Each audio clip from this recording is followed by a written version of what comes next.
Bobo šluotelinės hortenzijos genėjimas. Ši šluotelinė hortenzija atkeliavo pas mane praeitais metais. Į ją irgi užsakinėjau online ir, matote, pasodinta dideliam C5 vazonui. Tačiau formavimas irgi vienas blogiausių. Tai, kaip ir su kitomis, bandome gelbėti situaciją. Tai reikia apžiūrėti. Pasižiūrėkit, varbalva visiškai tokia nulūžusi šaka.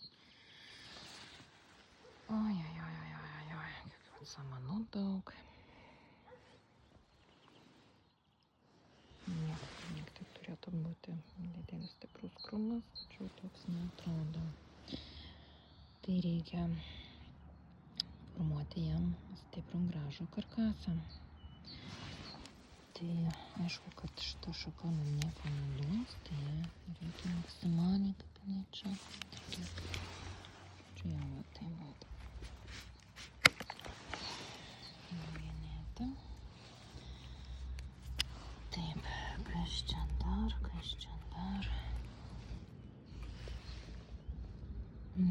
Matau, čia vat yra nauji pumpuriukai, naujos akutės. Tai aš manau, kad šitas karkasas gan tvirtas. Pabandom palikti tada iki poros akučių ir žiūrėsim. Taip.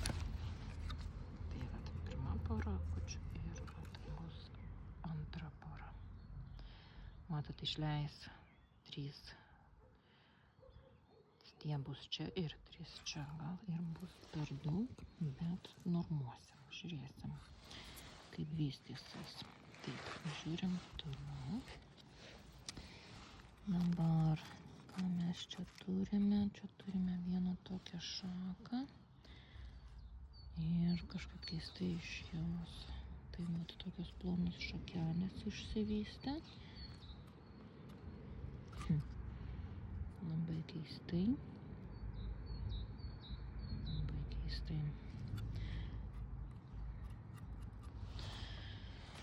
Reikia dar čia pagalvoti. Gerai, čia kaip turime karkasą. Taip, tai turime tokią pusiau tvirtą šaką. Taip, ir čia turime vieną porą akučių. Na, gal ir užteks mums šį sezoną vieną porą akučių. Tai, atsiprašau, nerodau, per žemai.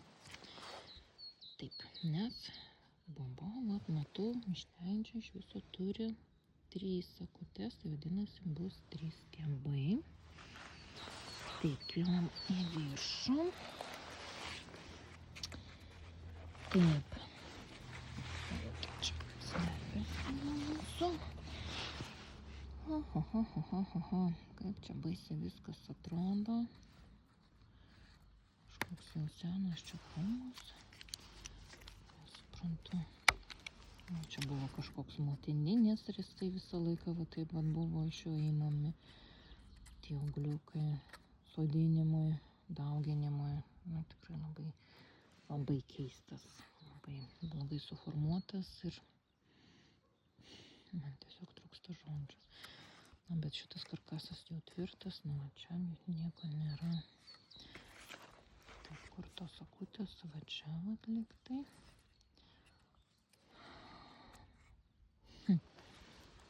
Nežinokit, aš pasimetusi, kaip čia reikia genėti. Nes šiaip Bobo įsivaizdavau visai kitokį. Ir manau, kad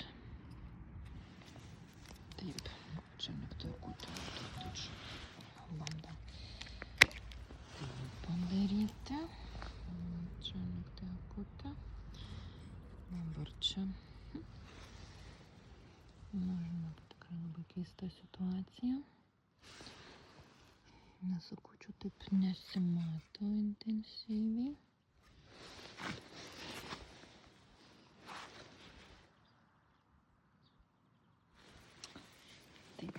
čia vis dėlto aš taip pat padarysiu. Ištinti šakelę. Tikrai labai plonai čia nereikalinga.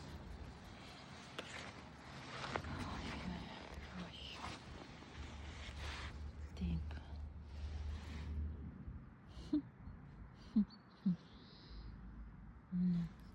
Jeigu šitos nebūtų, jeigu šito čia būtų tiesiog akutės, jas galima būtų kažkaip lengviau čia sugalvoti, kaip čia formuoti. Bet jau dabar čia jos, tos akutės jau buvo užaugusios, pašalintos, tai dabar jau bus čia jos neaktyvios. Tai dabar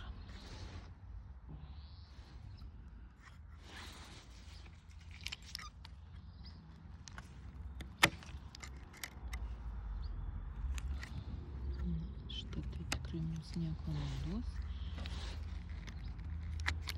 Galime bandyti. Taip.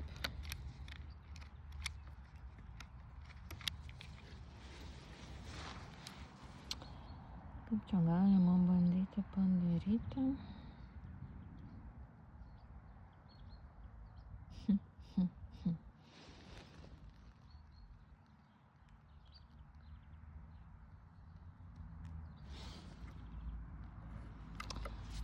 Aš kol kas, kadangi gali būti šalnos, čia vat nusileidžiu. Bus vat viena pora akučių ir kita. Čia dabar atlikti 3. O čia irgi kol kas taip nusileisiu. Ir stebėsiu šį vazoną, kaip jis prabudinės. Na ir tuomet koreguosiu. Tai kažkaip taip, jeigu turit kokių minčių, pasiūlymų, pasidalinkit, ką čia dar galima būtų su juo nuveikti. Nes, kaip ir minėjau, norėsiu, man patinka, kai yra dideli žiedynai ir norėsiu formuoti stiprų karkasą pradžią. Tai gal čia reikia pasižiūrėti, pabandyti, pasinaudoti, kas dabar yra. O kas tiek?